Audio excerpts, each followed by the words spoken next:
Well, it's been quite a while since I got back to this little voltage regulator for my JVC camera. I've been pretty busy working for months, pretty much for about 3 months. I didn't even have a day off, so just never really got back to it till today. This is the day before Christmas, so I actually have a day off.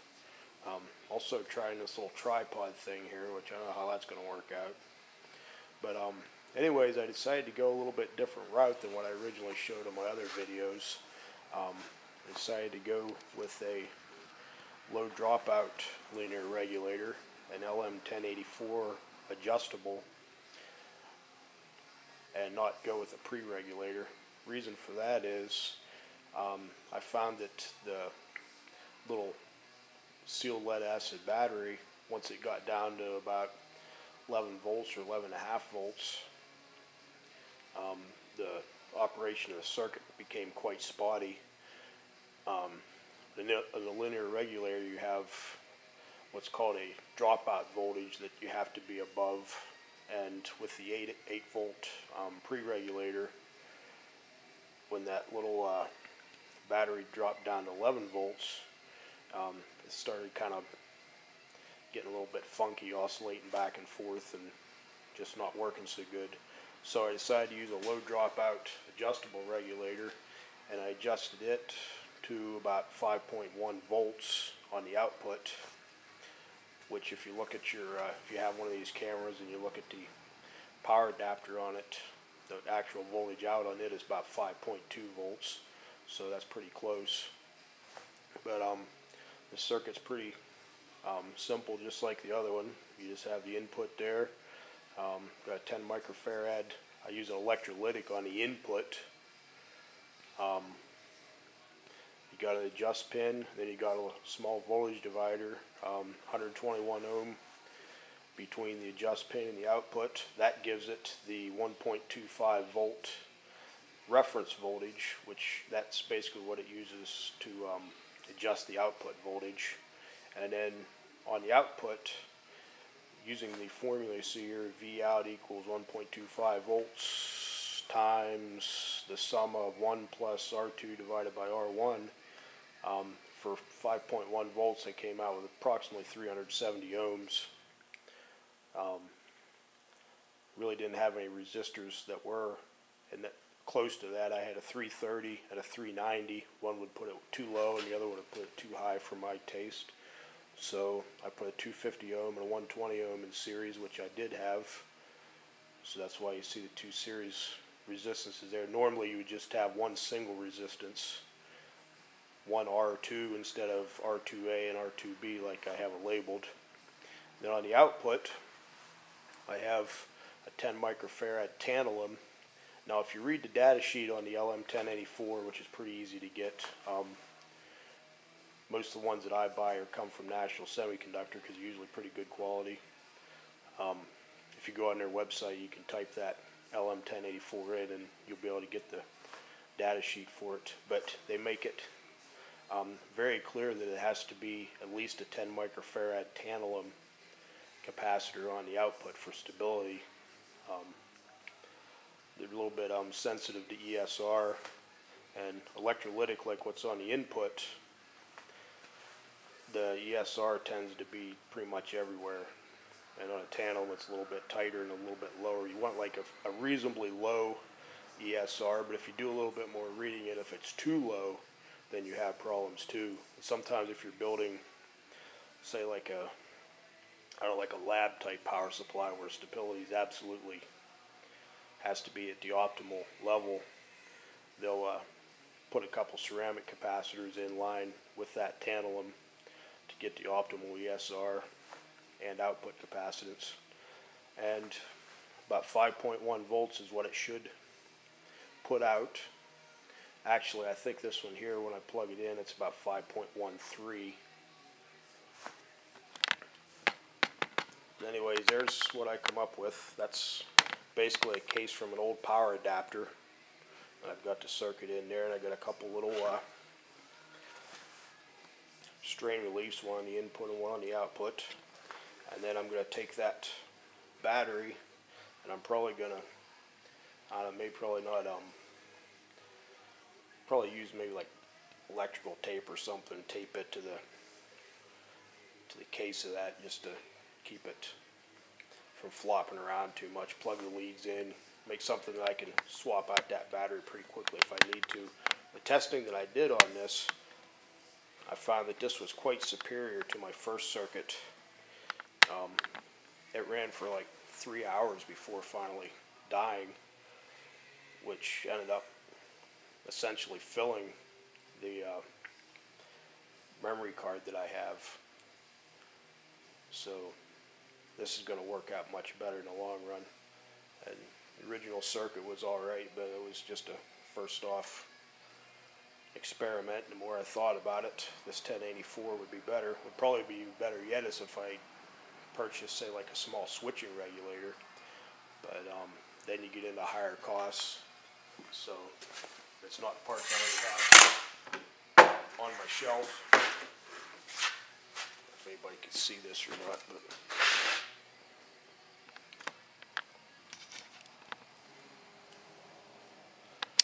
pan that way back and come back here so you can see it come apart.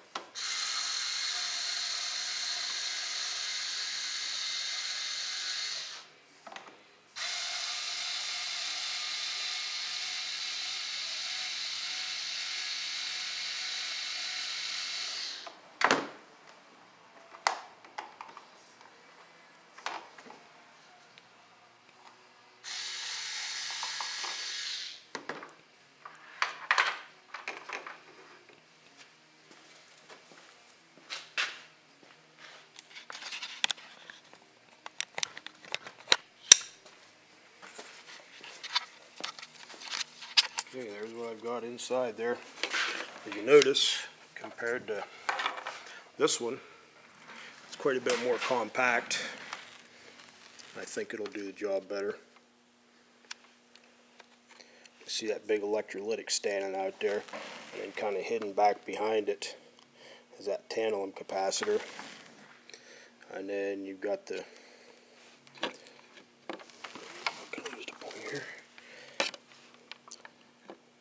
got R1 right here, and then the 2 in series to make up R2 for your voltage divider.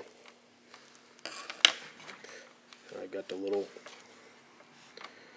terminal blocks there, plugs everything in, and then the little strain reliefs here that I kind of sized this case up to where that squeezes that in pretty tightly. Both of them won't pull out. Pretty good size heat sink on there. One thing that I did do in my experimenting, because I wasn't sure how hot this was going to get, whether it was going to drop in that, I don't know, 8 or 9 volts or whatever it's going to be. I wasn't sure if that was going to get so hot that it was going to be too hot, so I attached a thermocouple to the bolt holding the heat sink on, and it did get pretty warm, about 140 degrees Fahrenheit. But if you look in the data sheet, that's actually not out of spec. So what I need to do next that I haven't done yet is, now that I have it in this case, I got to hook that thermocouple back up, since the heat won't escape very easily. Let's see if that makes it any better. But I'll show you what kind of output I got here.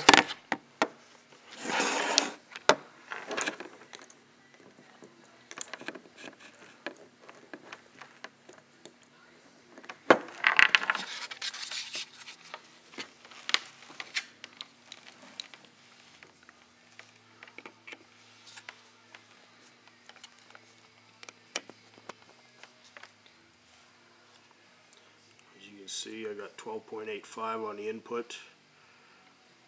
That's a fairly fresh battery. I charged that probably last week. When it comes off the charger, it's about 13.25 volts.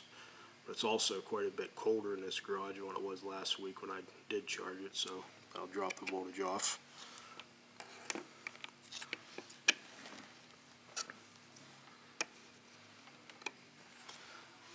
The output on it, 5.39 volts. It holds rock steady at that 5.39.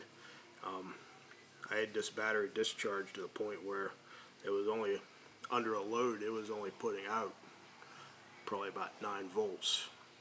So it was discharged, no doubt about it. And it still held steady at 5.139 volts.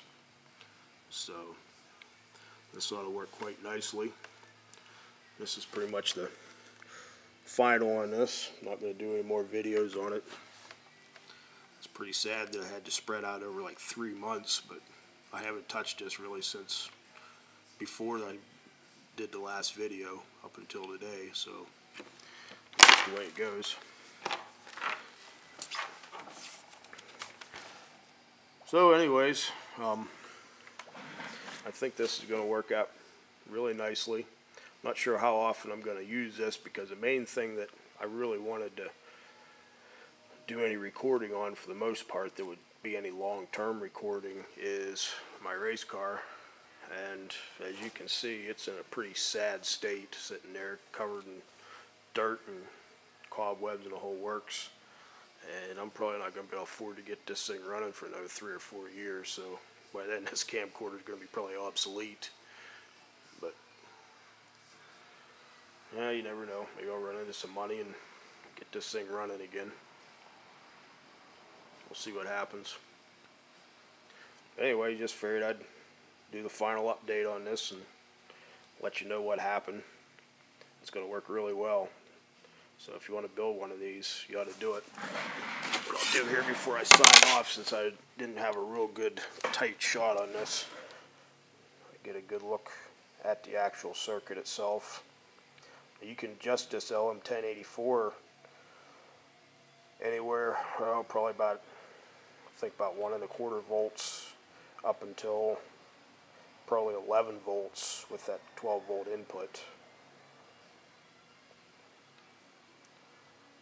And you can actually take R2 and make that a variable resistor and adjust that to basically whatever voltage output you want within that range. Usually use, say, like a 1K or a 2K variable resistor. So you ought to build it, because it works really well. If you're out at a car show or swap meet or whatever, you'll get a lot more recording life out of this. Alright, well, that's it.